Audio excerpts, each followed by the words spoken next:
के जुड़वा बच्चे पैदा होते हैं, जिनमें से एक लड़का और एक लड़की होती है। लड़का तो ठीक है, मुझे कमा कर भी देगा और मेरा खूब ध्यान भी रखेगा, लेकिन लड़की का क्या करूं? इस पे तो काफी खर्चा होगा। इसका पालन पोषण करना, फिर इसकी शादी और दहेज में भी खर्चा होगा। ऐसा कहकर वो लड़की को उठाता है और फेंकने के लिए चल पड़ता है। वह एक खंडर गुफा के पास चला जाता है और लड़की को वहाँ रखकर भगवान जी से हाथ जोड़कर कहता है, भगवान जी, अब आप ही इसकी देखभाल करना, मैं इस लड़की का बोझ नहीं सह सकता। ऐसा कहकर वह व्यक्ति वहाँ से चला जाता है। जिस गुफा में लड़की को रखा होता है वह एक जादुई गुफा होती है। गुफा के उस पार एक नागिन चुड़ैल रहती थी। तभी इच्छाधारी नागिन को बच्ची की रोती हुई आवाज सुनाई देती है और वो कहती है, अरे यहाँ कौन रो रहा है, देख कर आती हूँ। वह बच्चे के पास आ जाती है और रोती हुई बच्ची को अपनी गोद में उठाती है और बोलती है, अरे ये तो किसी इंसान की लड़की लगती है। आजकल ये इंसान भी सिर्फ अपने स्वार्थ की चीज अपने पास रखते हैं और बाकी चीजें फेंक देते हैं, जैसे इस लड़की को फेंक दिया। ऐसा कहकर नागिन चुड़ैल अपने जादू से दूध की बोतल बना देती है और इस बच्ची को पिलाती है। ये तो बहुत ही प्यारी बच्ची है, मैं इसे पालूंगी। इतने में एक चुड़ैल जो उनकी साथी होती है वहाँ आ जाती है। कितनी प्यारी बच्ची है, मैं तो आज ही इसे खाऊंगी और ताकतवर हो जाऊंगी। लाओ, मुझे दे दो ये बच्ची। मैं ये बच्ची तुम्हें नहीं दूंगी, ये अब मेरी बच्ची है। ये उन दोनों नागिन चुड़ैल उसे मारकर वहाँ से भगा देती है। मैं इसे पढ़ाऊंगी, दिखाऊंगी और बहुत प्यार करूंगी। नागिन चुड़ैल उस बच्ची को लेकर गुफा की तरफ चली जाती है और तभी पीछे पीछे दूसरी चुड़ैल भी जाती है। नागिन चुड़ैल अपना भेष बदलकर और जादू से एक घर बनाकर उसमें रहने लग जाती है।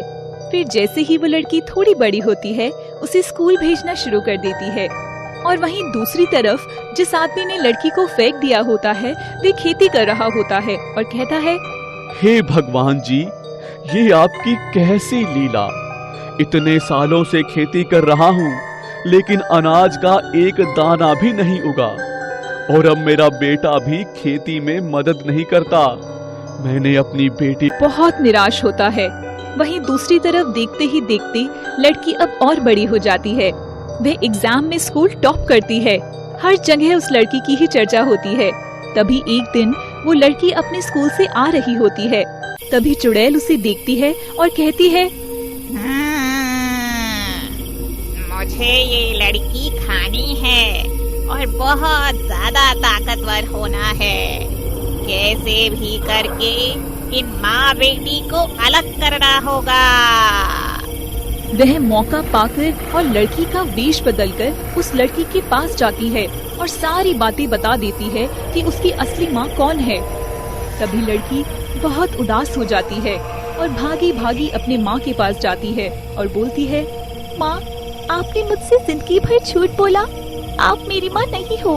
अब मुझे पता चला, मैं अपनी असली माँ बाप के पास जा रही हूँ।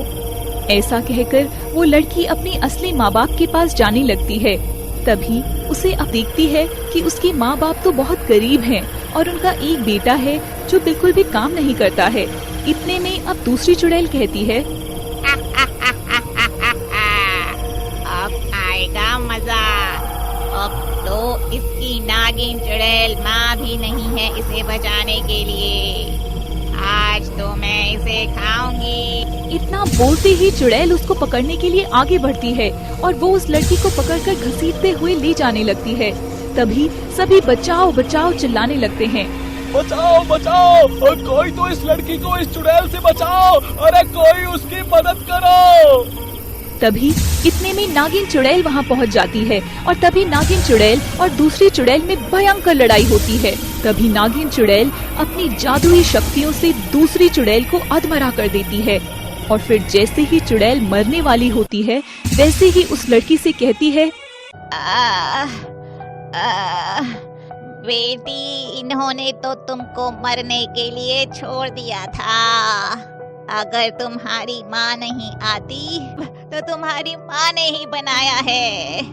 आज तुम जो भी हो तुम अपनी माँ की वजह से ही हो, और सही मायने में यही तुम्हारी माँ है, और तुम्हें अब हमेशा इसी के साथ रहना चाहिए। ऐसा कहकर चुड़ैल मर जाती है। तभी बेटी अपने माँ बाप से बोलती है, आप लोगों को जब मुझे पालना ही नहीं था तो मुझे पैदा ही क्यों किया? आप लोगों ने मुझे पैदा करके फेंक दिया है, इसलिए आप लोगों को भगवान भी माफ नहीं करेंगे। लड़की ऐसा कहकर अपनी नागिन चुड़ैल माँ के साथ चली जाती है और फिर उसके असली माँ बाप रोने लग जाते हैं और फिर उन लोगों को अपने किए पर पछतावा होता है।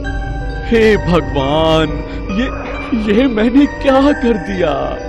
तो प्यारे दोस्तों, इस कहानी से हमें ये शिक्षा मिलती है कि जैसे वो स्वार्थी व्यक्ति ने अपने स्वार्थ के लिए अपने लड़के को रख लिया और अपनी लड़की को मरने के लिए गुफा में छोड़ दिया, हमें ऐसा बिल्कुल भी नहीं करना चाहिए।